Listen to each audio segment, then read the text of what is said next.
coming. This is the last in our series for the summer, and we're excited that you have come. We did 4 this summer. This is our third summer, I think, that we've done these lectures. If you're interested in things from the past, you can find those presentations on the Sylvan Township website. So search Google for the Sylvan Township, and they're on there somewhere. And this one tonight will also be on there. It'll be posted a few weeks from now, so keep watching closer to the end of the month for this presentation. If you have questions and you want to see the pictures again or hear Don's very intellectual discussion tonight, you can see that online. A couple of things. I want to introduce our speaker, but I also want to draw attention to Dan Higstuff back there. He's doing our videos, and he does this professionally, just kind of as a retirement gig, but he's done them for a few years. Don actually did a documentary that you can find on YouTube about the railroad nationwide. Very interesting. I've watched all a part of it. Dan, what's the name of your presentation? So I did it's a 90-minute film funded by you, the taxpayers, and it's owned by Lakeland PBS. I used to work for Lakeland, so I just gave it to them. 90-minute film called The Main Street of the Northwest, the History of the Northern Pacific. So go to Lakeland Public Television and do a little search for Northern Pacific, and you'll see it. It's free forever. If you couldn't hear that, go to Lakeland Public TV, search their archives, and look for Dan's presentation called History of... Main Street of the Northwest. Main Street of the Northwest. Yep. That will get you to his 90-minute presentation on the railroad nationwide. We invited Don Gilson here tonight. He's a local guy.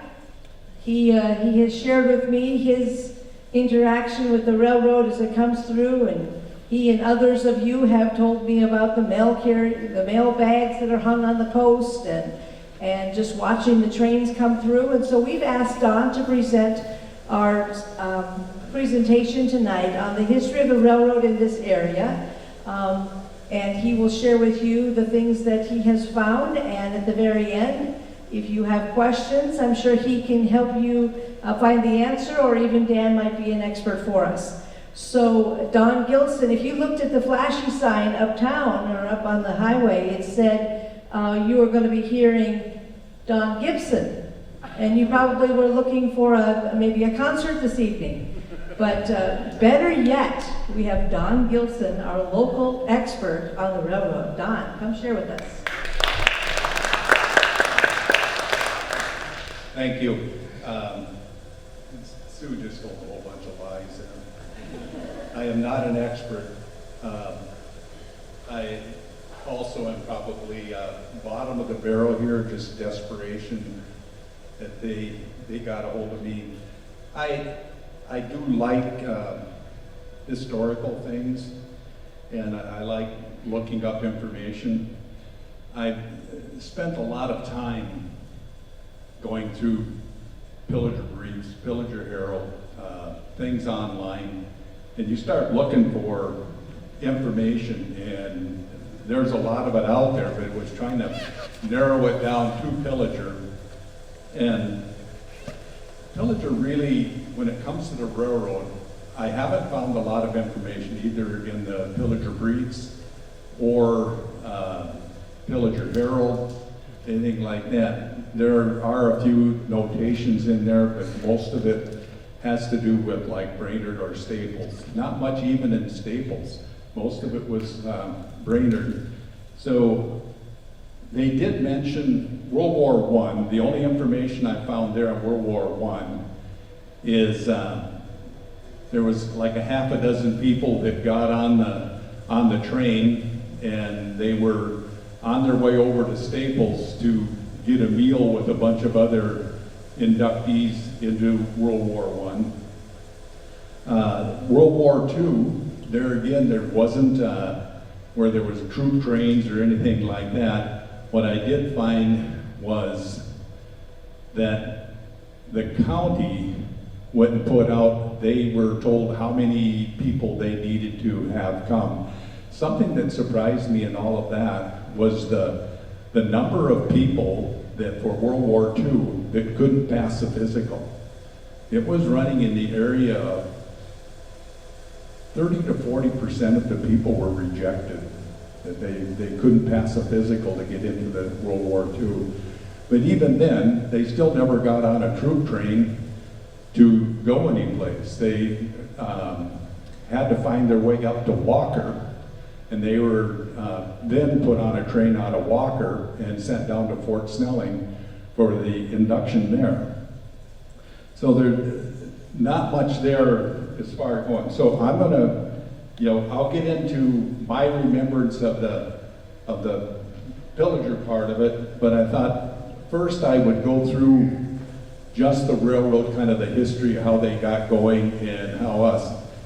Now, I did find that when you start looking for information about the railroads, that it's like trying to do research on the Civil War. There is so much information out there that you can really get lost in it and find all kinds of things. You can also, of the railroads, you can start going down chasing different engines. They had so many different engines. The difference that the steam people had versus now with our diesel is that they basically built an engine specifically for an application.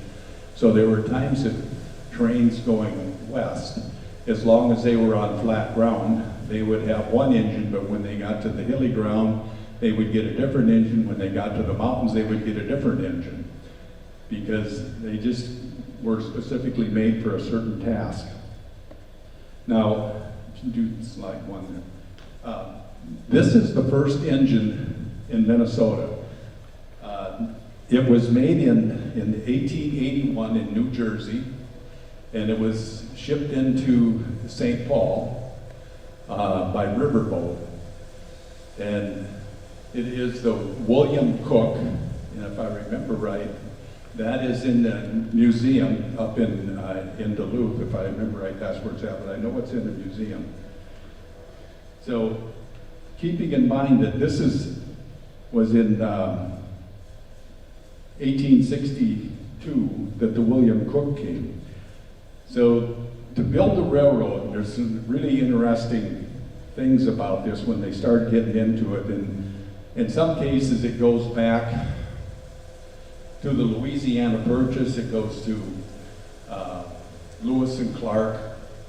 And with the Civil War going on, here again in 1862, they got the Civil War going on, they got the Sioux Uprising going on, and when they got the Louisiana Purchase and Lewis and Clark headed out west, that the United States, and in this case it was Abraham Lincoln, that there was not an established northern border in the Pacific Northwest.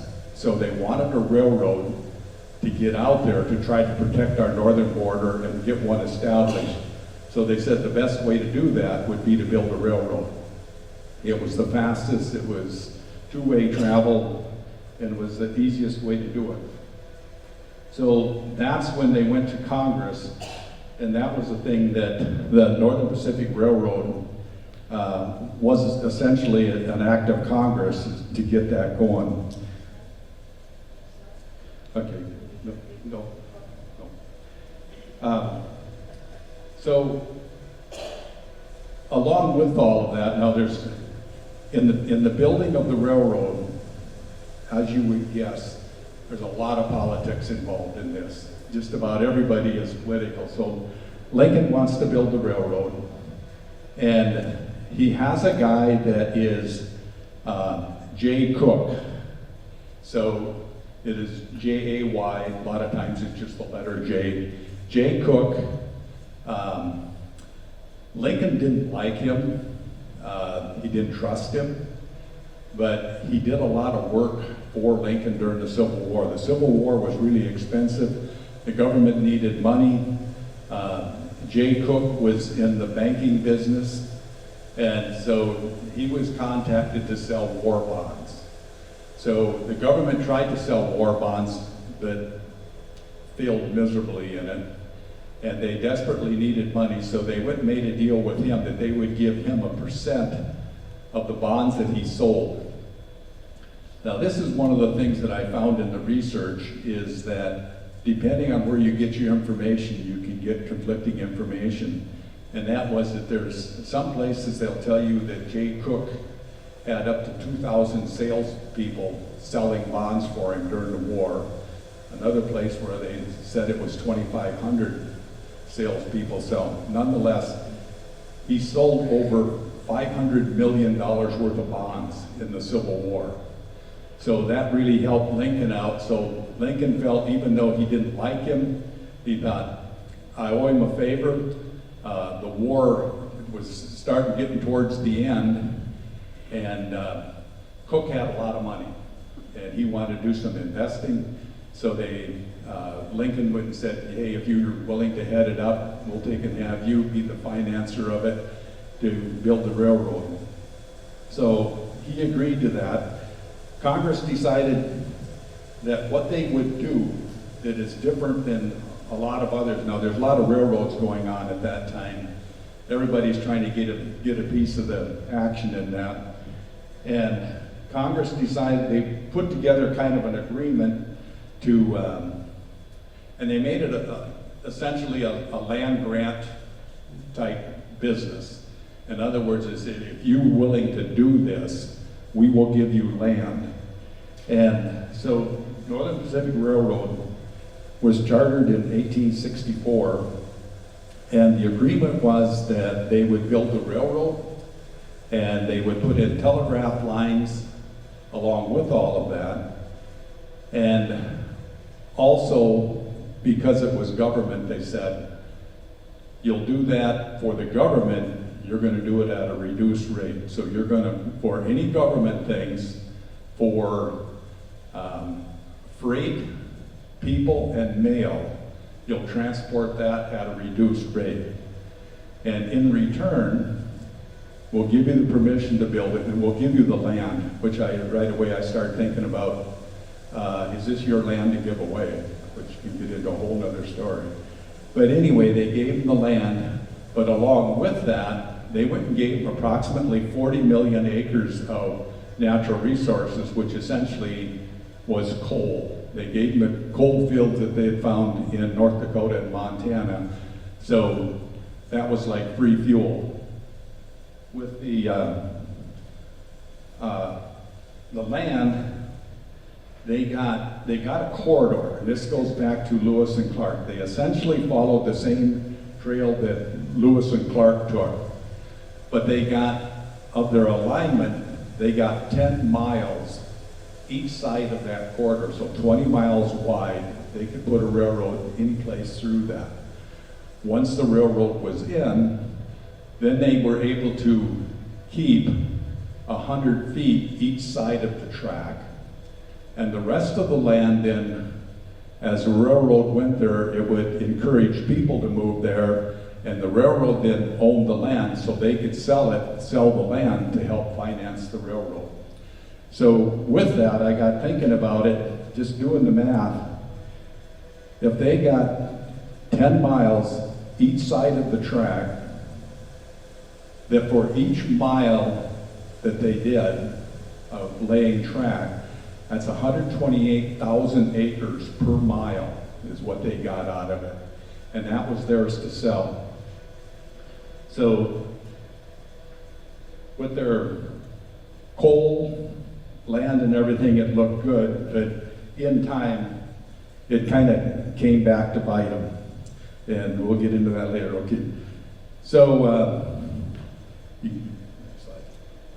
so in 1870, in little town of Carlton there, it wasn't a town then, it was called the Junction. Can you do the next one? So this is the Junction, this is where railroad started, what it looked like back when the very first starting of it. And so then the first shovelful of dirt, which is And this is, I never had a chance to talk to any of these people, so this is all second-hand information. But, so Jay Cook, he's the money behind it, but they hired a guy who became the president of John Gregory Smith. John Gregory Smith is an interesting person, and by the time they really got off the ground, started going, he was already the second president that they had. And the problem with Smith is he wanted to do the management from Vermont. And I thought, why, what is the connection at that time period? What is the connection to Vermont? And so I did a little research on him. He was the governor of Vermont. So he had to stay there in Vermont to be the governor, and then he's trying to manage railroad. Now, all of this is tied together with, he's in politics, his dad was in politics, his son was in politics, he had a brother in politics, so everything is political at this time. And so he's trying to run things. The other problem that he had, they said he was a very poor judge of character, that he hired some people that probably should not have hired, and things went backwards real fast.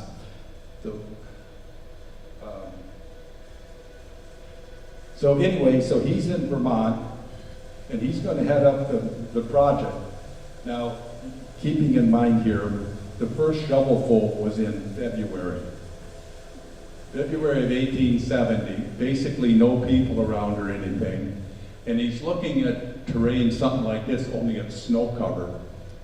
And he's going to build railroads across that.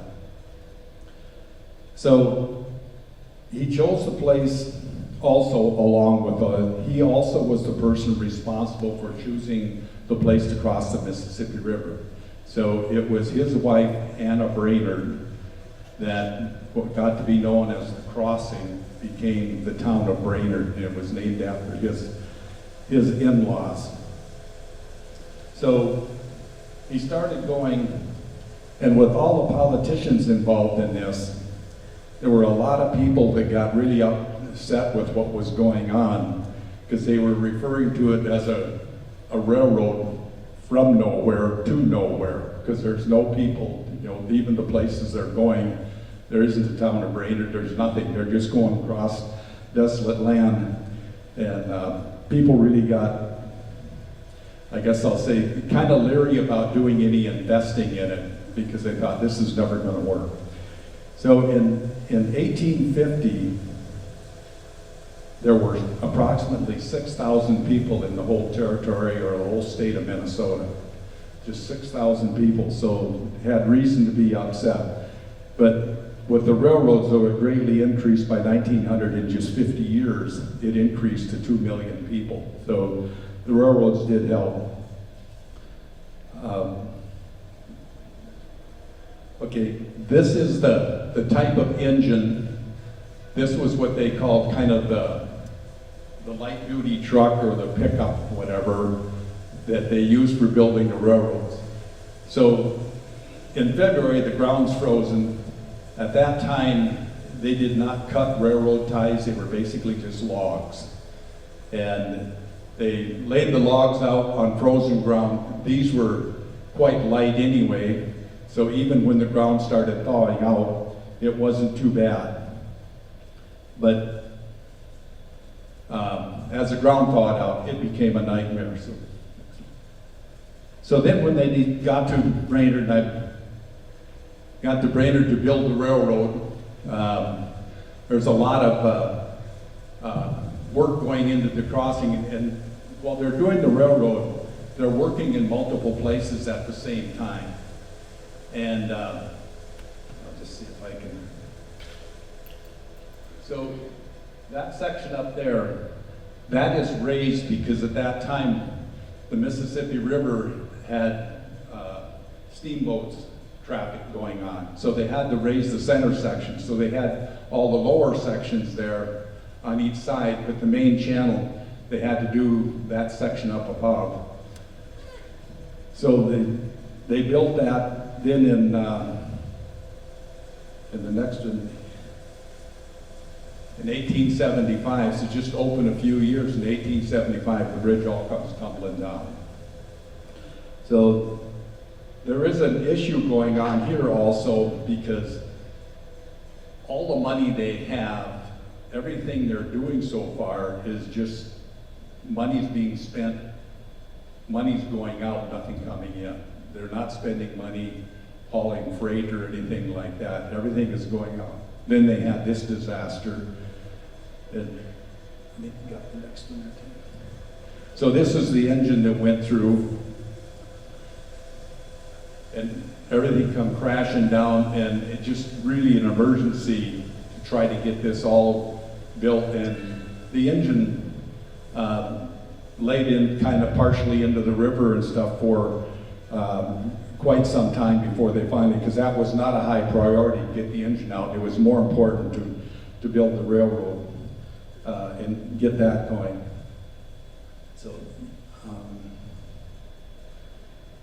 So in the process of doing this, I was going to see if I could find a picture for it, but it just, since you're somewhat familiar with the area. When they started building it back, they went to Fond du Lac to see if they could get rock. And they determined that the rock in Fond du Lac was not adequate. It had too many natural fractures in it, whatever. And the people in Fond du Lac, they were all offended over that they didn't give them a fair chance.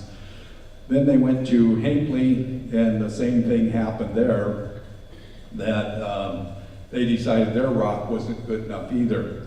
They finally ended up going to Sauk Rapids, and the rock was good, but there was no railroad between Brainerd and Sauk Rapids at that time. So the rock had to go from Sauk Rapids up to Duluth, and then back down to Brainerd. And it got to be quite a haul and a lot of expense to do that. So then the lumber, mainly the oak logs, came from Aiken. And the next, okay, this is, while they're building the railroad, this is a temporary one. And one thing that I read about it, they said there was no pictures of the temporary railroad, at least that this person found. I think this is somewhat temporary just because it was built on wooden pilings. And they do have a stone structure in there, but a lot of it is piling. So I don't know if this is the temporary one or original one, but anyway, they had to build a temporary one to try to keep traffic going west while they built a permanent one. So this is one. Now the logs are coming from Aiken, and they went down to Boone Lake here, is where the sawmill was set up. Now, quite a few years ago, and I was trying to think of when it was, but it had to have been in the 70s, when the athletic field at Brainerd was built up here. At that time, this whole area in here was all swamp. There were no athletic fields or anything like that there. It was just swamp. Someplace in Brainerd that they evidently did some underground work, and they had a mountain of sand over in this area. And I was working for Anderson Brothers at the time to level out that sand and try to fill that swamp in. And old fella came down and was talking to me, and he said, for many, many years, the sawmill threw slabs in that area from the sawmill, and he said they never had to burn them. They just kept sinking out of sight. They never got a pile. It all sunk out of sight. And so the engineer that made that decision to push that sand out there, a lot of people said, it can't be done, but he came down and told me, he said, this is how I want you to do it. And without going into a lot of detail, it was just kind of fanning it out in different places so you could get up on top of it. But there were a couple of times, and he told me, he said, if you put too much weight in one area, the ground will shear and you won't be able to get back on it. So it'll sink down enough and the ground ahead of you will be high enough, you won't be able to get back up on it. I came close a couple of different times that the ground did split, and you could look down into the crack, probably 6-8 feet, and it was solid slabs. It was all wood slabs down in there. So the story the guy told me about the years of throwing slabs there was true. So that's where all the lumber came from, which was quite convenient because the railroad is just a little north of that, up there.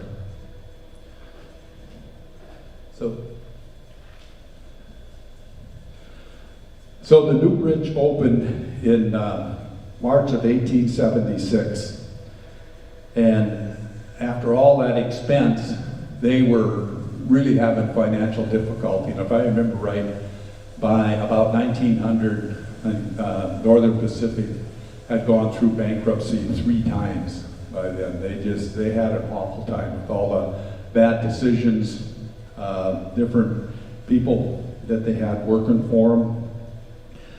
But, so they got the bridge open, and they really never had any freight to haul until approximately 1880 when the Gull River Lumber Company opened up. So the railroad also was being built in the west as well. So people were starting to settle out into Dakota territory, and of course, as you know, Dakota doesn't have any trees. So the lumber came from Minnesota, and so that's what they were doing, is out of the Gull River Lumber Company, the railroad had the job of hauling lumber out to the Dakotas. So at least they started having some income coming in.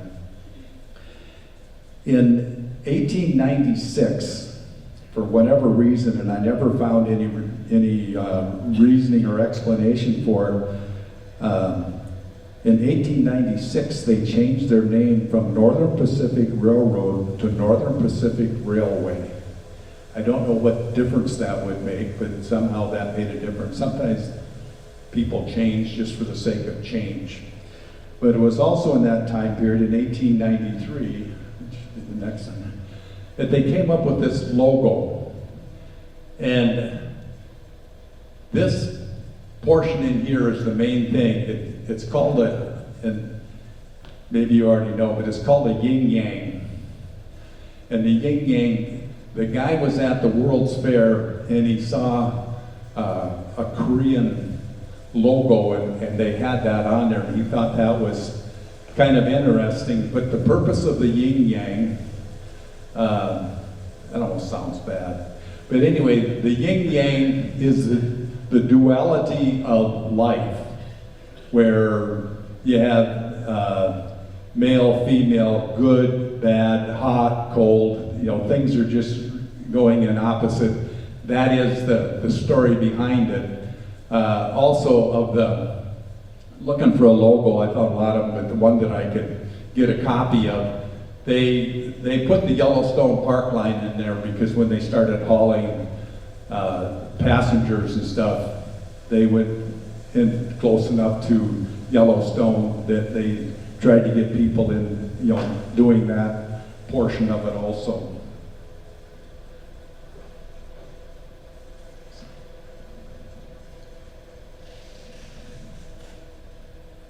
So one thing that got to be kind of an issue with the railroad building, because they're going to the Pacific Northwest, and one of their hurdles, and I know this doesn't have to do with Pillager, but it has to do with the railroad, and it's kind of interesting, I thought, is they had to go over what's called Stampede Pass.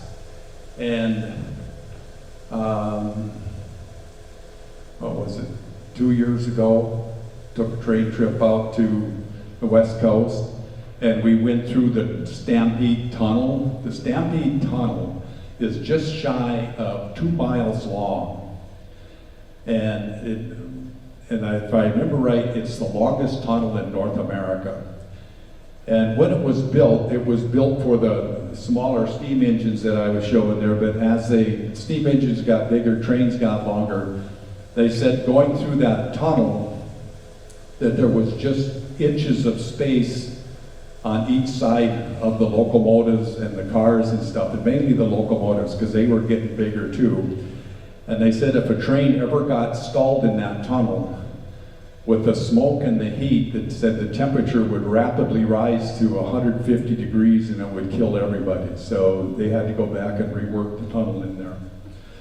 So moving on from there, when the war broke out, and this is one where now what seemed like a good thing of getting all the land and the coal and everything, that seemed like a really good idea. But when the Second World War broke out, they had to haul all the government stuff, all the military people, freight, and even increased mail. Not that that was a lot of weight, but it was the people in the freight that they had to haul that at a reduced rate. They were losing money like crazy. And so between 1941 and 1945, the tonnage that the trains were hauling quadrupled in that time period. When the war ended, the tracks were in horrible disrepair. So there again, more financial difficulties for them. They were worn out. So this is just an idea of over time how the engines changed. They just got huge. Some of these engines got up to over 500 ton just for the engine. And really can't see it all that well, but if you're familiar with train wheels, down at the bottom there's a flange on the inside to ride on the rails. Some of the engines, because the corners were so tight, that only the next picture. So this is one of those that only the front trucks, they call them up front, and in the back, they were the only ones that had flanges. This is not one of them, but it's just an example of how big some of the locomotives got. But anyway, on the drivers, they took the flange off. There was no flange on them, so that way they could literally go back and forth on the rails. They just made them wider with no flange, so when they turned sharp corners. Now this train here, this is what they call the big boy or the Yellowstone, that because of the length and everything, the drivers, they had to articulate. They made the wheels so that and the whole system in there so that it would pivot. When they went around tight corners, it would pivot in there, so it was an articulated engine. So,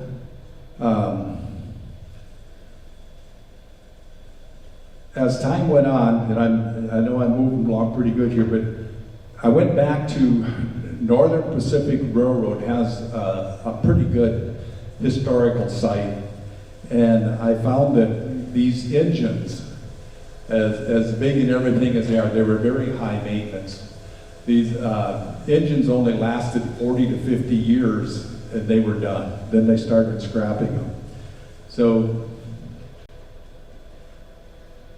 the Northern Pacific Railroad, because of the fact they had basically free fuel, they had all the coal, they kept steam locomotives longer than most other railroads, mainly when you get into like other parts of the country where they burn wood in some of the steam locomotives, and they started burning oil in some of them. And so anyway, they had coal. So, and I remember talking to, it's one thing Pillager has, is we've had a lot of people that work for the railroads over the years. And I was thinking about just of the people that I know, we basically had representation of about every position in the railroad. You know, we've had engineers, brakemen, maintenance people, you know, all of that. And anyway, so as the engine started breaking down, they quit using steam in 1958. That was the last of the steam. It was January of 1958 that Northern Pacific finally switched over and started parking all their steam locomotives. And then you go to the next one. Go to the next one, I think, too. Okay, so the Brainerd maintenance shop is what it got to be. A lot of it was for steam maintenance. Now, in Tacoma, Washington was another Northern Pacific shop, but they basically did just the cars. And I know there was a car shop here in Brainerd, but the cars were built out in Tacoma because they had access to a lot more lumber than what we had. So anyway, in the Brainerd shops here, this is when they started to dismantle them. So in January of 1926, they started dismantling the steam engines. They started sending them here and going back to the Northern Pacific archives into their historical information. They have a list of all kinds of engines, what became, they give you the engine number and what became of. Very few of them were rebuilt. Of the information that they had there, I'd say maybe a half dozen engines were rebuilt. Otherwise, they were just scrapped. A few of them were sold to other railroads or private entities. So they started scrapping them out, and they, according to their records, it was approximately 475 engines were dismantled in the Brainerd shops. So, if you want to do, okay, so then this one, I put this in here because they're dismantling it. I was surprised how hard it was to find an old picture of the Pillager School. All this railing here, I helped Elmer Daly put that in there, and that was boiler flue. It's where that pipe came from. And I remember Elmer went into the shops, got all that pipe, and they had to occasionally, and I don't know how often it was, but you know, mainly here in the Midwest, we have a lot of mineral in the water. So mineral would build up on these flue pipes, and it becomes like insulation, so it takes more heat to get the water to boil, to turn to steam, and they get coated with mineral, and then they'd have to take out the flues and replace them. So I remember when Elmer got all that stuff, he took them into the shop and he welded a loop on the end of them, and I think if I remember right, they were like about 20 feet long. And he'd get like a half a dozen of them together and hook a chain on it, and then he'd take the school pickup and we'd drive down to the old dump, and he'd be swerving back and forth across the road trying to grind all that mineral that was built up on those flue pipes so that he could put some paint on them.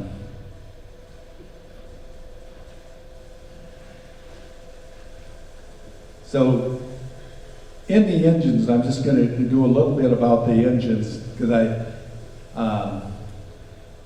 I have worked for the railroad a couple of different times, kind of interesting stories, which by far does not qualify me to do this, but when I was in vocational school in Staples, they went and hired the school to move snow for them. So, and because of their union agreement, we had to be employees of the Northern Pacific.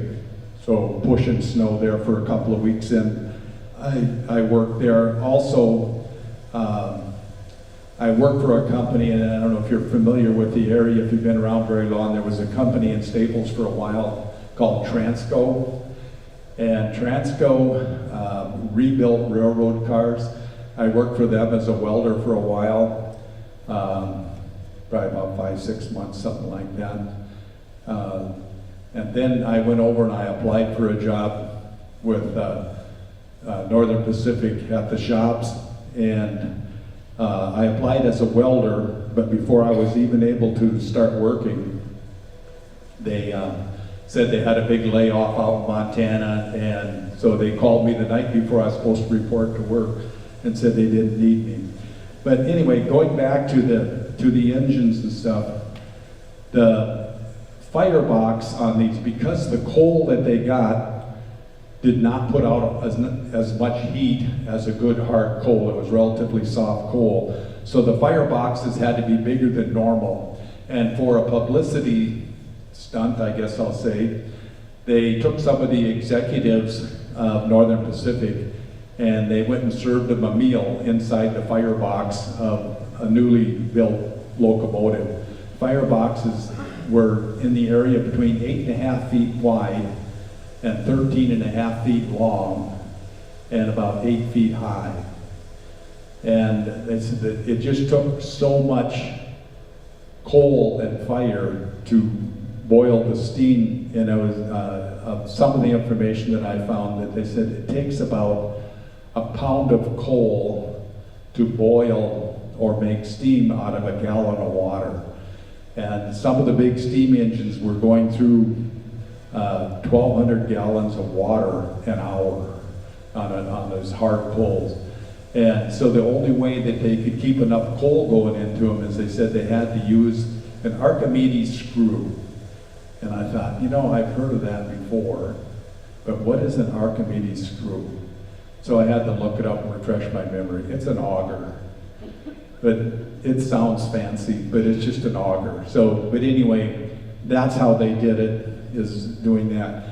On the drive wheels of the locomotives, they said, like I was saying earlier, that you could tell pretty much the company that owned the steam engine and where it ran just by looking at it, because they were designed specifically for a given purpose. And the drive wheels were for freight haulers or where they had a heavy pull. They were between 40 and 60 inches in diameter. And mixed loads, so some freight, some passengers, they would go 60 to 70 inches in diameter. And if it was just a passenger train, they would go 70 to 100 inches in diameter. And it was common in the 1920s that trains would get up to 100 miles an hour, even in the 20s with those big wheels on flat ground. Okay, this is just some of the trains, and I don't know if you know it or not. I'm doing engines because I thought not too many people are going to get excited over seeing a boxcar. You know, if a boxcar goes by, not too many people run down the railroad tracks to see that. So just looking at the engines, engines are determined by the trucks up front and then the drive wheels. So, and they really don't have anything, looks like there's maybe 2 wheels back there. So this is what is referred to as a 4-6-2 engine. So you got 4 wheels up front, 6 drivers, and 2 wheels in the back end of it. So some of the big ones were 4-10-4 for the big wheels on them. Okay, just another one. When you're getting up into the really big ones for going into the, you know, Northern Pacific had one that was called the Yellowstone, which was like the big boy. Big boy is kind of controversial as to how it got its name, but it was a huge engine. And but here again, you know, there's no trucks up front. It's just the drive wheels on. That's all they're doing there. Go to the next one then too. Okay, so this one here, and if you're local, this is Main Street, of course, and then the railroad tracks. The depot used to sit right in here.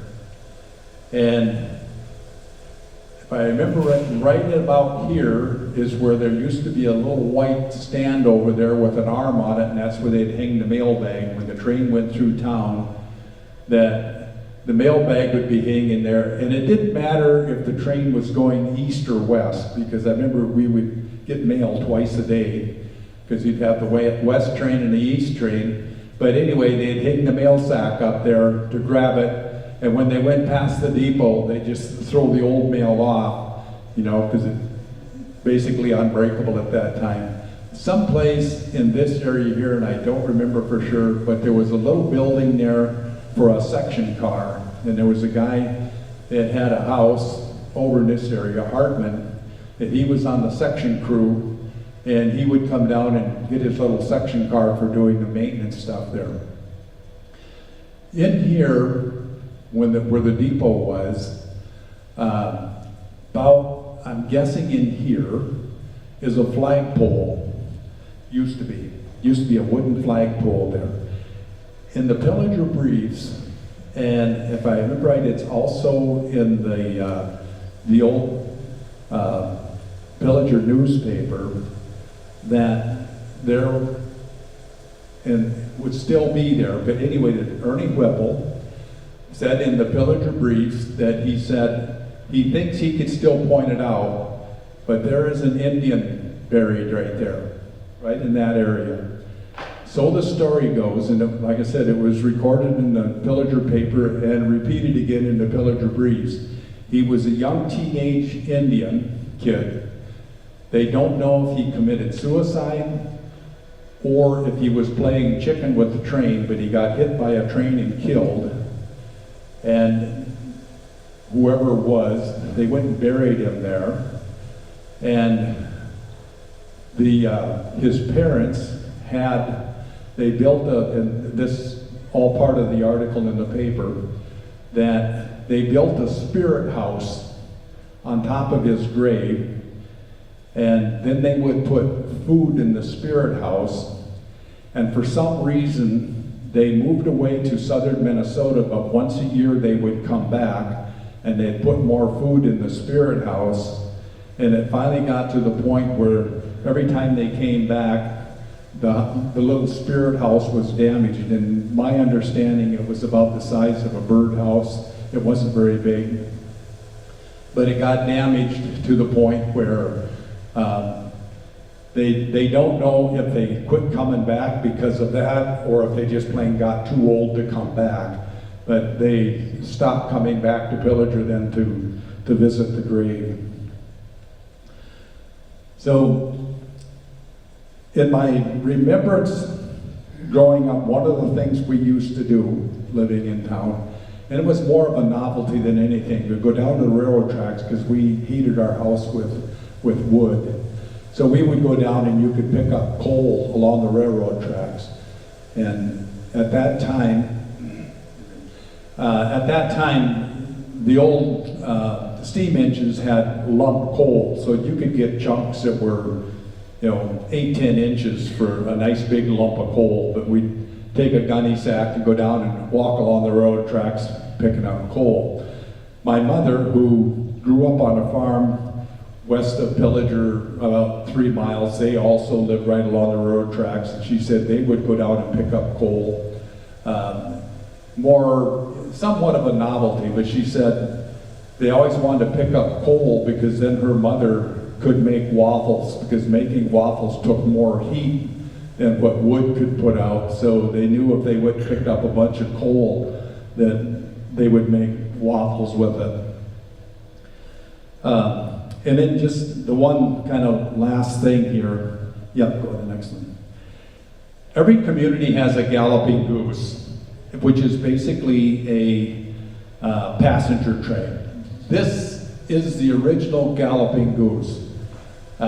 It was, the front of it was a Pierce Arrow car, and then they had passengers back here, and they were started in Colorado, and I know this doesn't have to do with Pillager, but Pillager, they had their galloping goose too, the passenger train that came through. They built about 6 of these. One of them, a couple of them are still in Colorado. They run them for tourists. Another one's at Knott's Berry Farm. But they don't know for sure why it was called the galloping goose. They don't know if it was because the way it went down the tracks that it wobbled back and forth, or because it had a gas engine in it, that it had to have an air horn, so they didn't know the honking of the air horn was a goose. But anyway, it got to be known as the galloping goose. So, like I say, we had our passenger trains going through and referred to as the galloping goose, but that is the original galloping goose. And with that I'm going to end with that. So, any questions or comments or anything?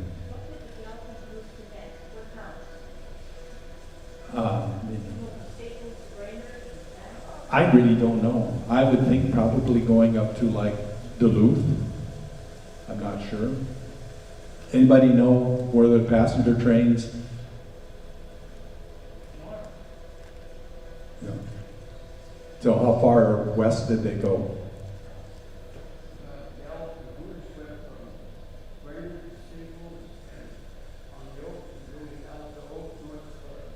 Could you use the microphone, please, so we can hear it? Okay. It went all the way out into North Dakota, just going west, and I'm sure there were probably connections where you could get on, because it didn't take long, even by the 30s and 40s, trains were connecting up with other companies and so on like that. So you could get on one, go from one to another, whatever, so, but, yeah. Where was that 2-mile tunnel at? Repeat the question. What was it? Where was the 2-mile tunnel? The 2-mile tunnel? If I remember right, it's either in Idaho or eastern Washington. Yeah, Stampede Tunnel.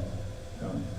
And that was when they started building that, and I thought there's a couple of things really interesting that I found about that, is the idea the tunnel is almost 2 miles long, and they started building that tunnel from opposite sides.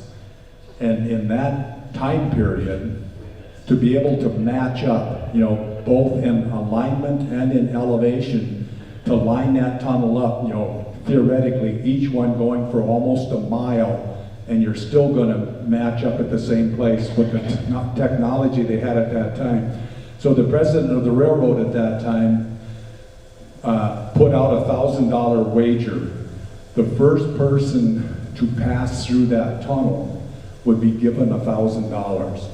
So when the last explosion went off, they said that a guy from each side jumped into the tunnel to try to crawl through it to collect $1,000.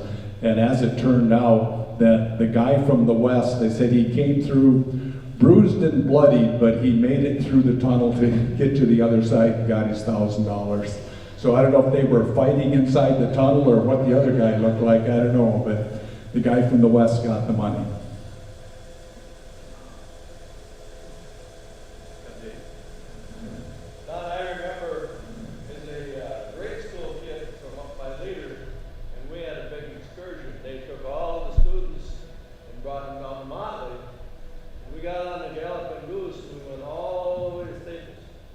Whoa, all the way to Staples. Other than old Apple train, that's the only train I've ever ridden on. So Dan, did you get that on your video? I think so. Okay. They rode the Galloping Goose from Motley to all the way to Staples. And I remember just about every class ahead of me and behind me in school got to ride the train. And for some reason, I never got that opportunity until a couple of years ago. I don't know if I would repeat that one again either, but it was a venture. So am I to understand they started the railroad in Brainerd and then went both directions? No, it was Her question was, did they start the railroad in Brainerd and go in both directions? no. It was started up north by Duluth. They're up at the junction. It started there, but they also then started way out on the west coast, building back. And I don't remember what it was, but the government went and gave them a bonus for completing in a certain time period. And the president at that time, he was out there for driving the Golden Spike for completing it, but they said technically it wasn't completed, but they wouldn't faked it so that they could get their bonus, and they still had a couple of years to complete it yet. But that's why I say it was all the way through from beginning to end. Politics was involved in the whole thing. Anybody else? Wasn't there a guy, he has a mansion right now, I mean, is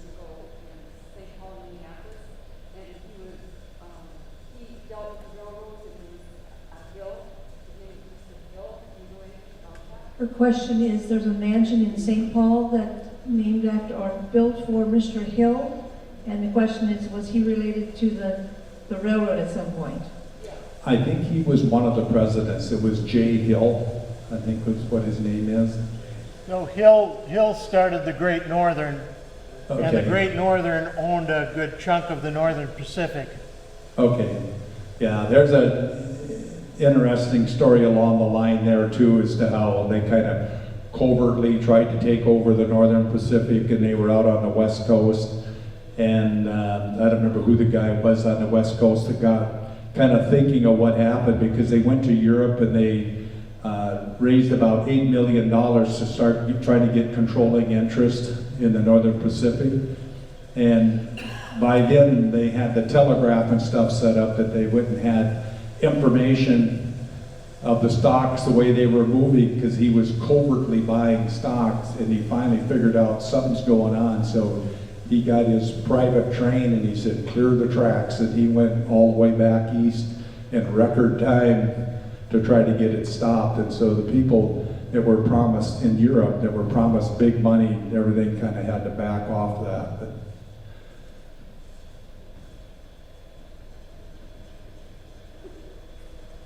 anybody else?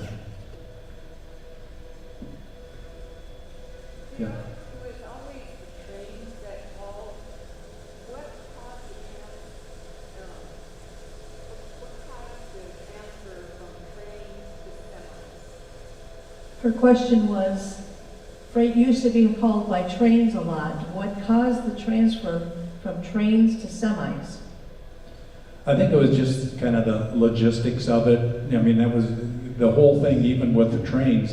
It used to be they would travel by water, but you had to go wherever the water went. So when trains came on, they thought, man, this is great, we go wherever we want to. But then along came trucks, and that was basically after the Second World War. They started perfecting trucks and stuff like that. So it was trucks, and then along came cars and aircraft, and they started competing, you know, for freight and for ridership, for getting passengers. And there's a story of in Northern Pacific trying to figure out how they could get more ridership, get more passengers. So a guy, he was out in Washington, he was the one that was kind of responsible for buying food and stuff for the dining cars. So that got to be a big thing as to who put out the best meal, right, in the cars and everything. So he found a guy that they were growing these big, huge potatoes, but they were growing them for cattle feed because they were so big, they were really hard to cook. So that typically a potato would weigh 2 pounds for one potato. And they said by the time you cooked it, the outside would be overcooked and the inside would be raw. So he bought a bunch of potatoes, sent them back to St. Paul, and they worked at trying to figure out what's the best way to cook this. And they did figure out a way to cook it, and that was their big thing. The potato got to be such a big thing. They had billboards. They even had a song written about the big potato. And the potato on the train, when it first came out, sold for 10 cents to get the big baked potato.